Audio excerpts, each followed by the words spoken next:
Okay, so when I say the word pirate, what pops into your head? It's probably one of two things, right? Either a terrifying hook-handed villain or a total swashbuckling hero. But how did that happen? How did the pirate go from the baddie you feared to the hero you're rooting for?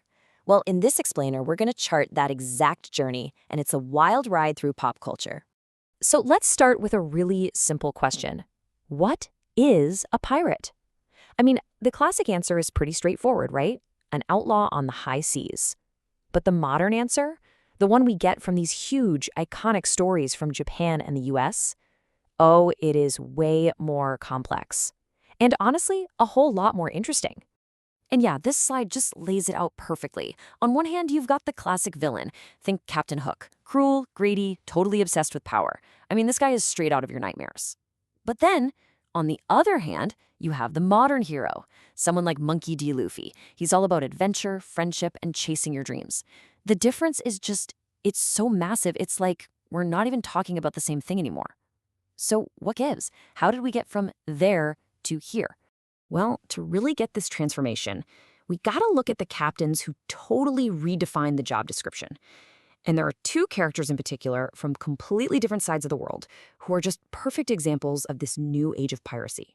All right, let's meet our two main exhibits. From Japan, we've got Monkey D. Luffy from One Piece. This guy is pure optimism. His whole goal is to become king of the pirates, and his crew, they're his everything.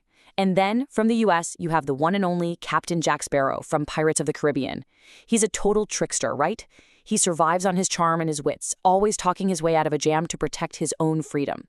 So get this, they're both modern pirates, but their entire life philosophies are just worlds apart. So when Luffy yells his famous line, "I'm gonna be king of the pirates," it's not what you think. It's got nothing to do with power or conquering anyone. For him, being king of the pirates just means being the freest person on the entire ocean. And that right there, that completely flips the script on the pirate's ultimate goal. It's not about ruling over people anymore. It's all about personal freedom. And then you've got Jack. This quote is pure 100% Jack Sparrow. See, he's almost never the strongest guy in a fight. He survives because he's a master of spin.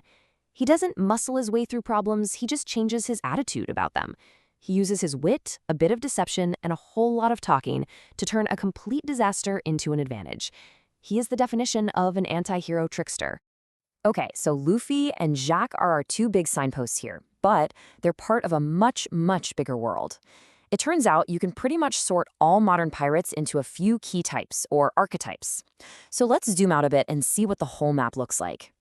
So where are all these new pirates sailing from? Well, check this out.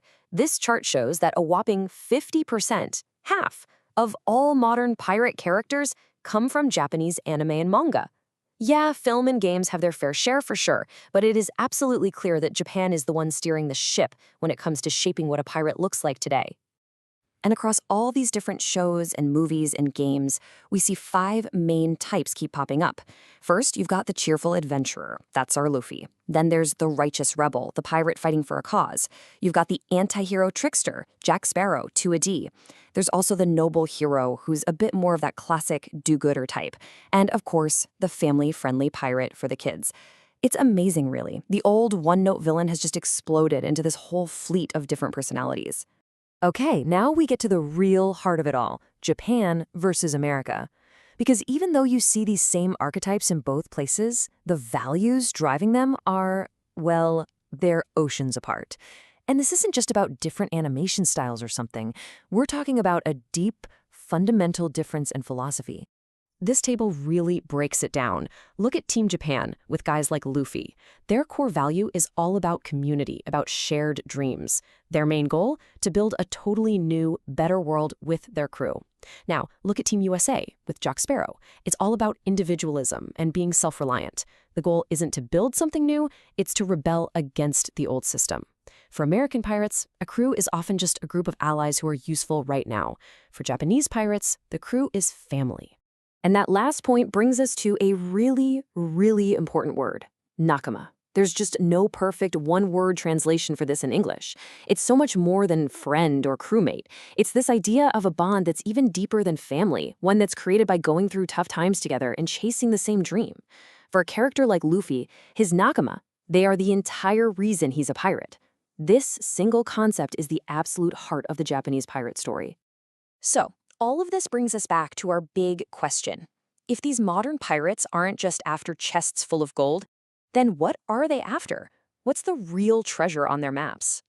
Well, the answer is actually pretty simple, but it's also really profound.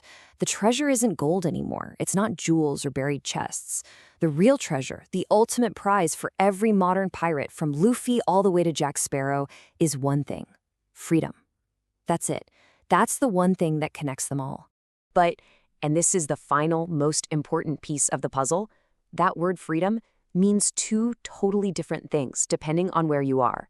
For a Japanese pirate, freedom is the freedom to build something new with the people you care about. For an American pirate, it's the freedom from the rules of the old world. See the difference? One is about creating, and the other is about escaping. So, that leaves us with just one last question for you to think about. If you were setting sail on the great sea of your own life, which flag would you fly? Would it be the flag of building a new world together with your crew?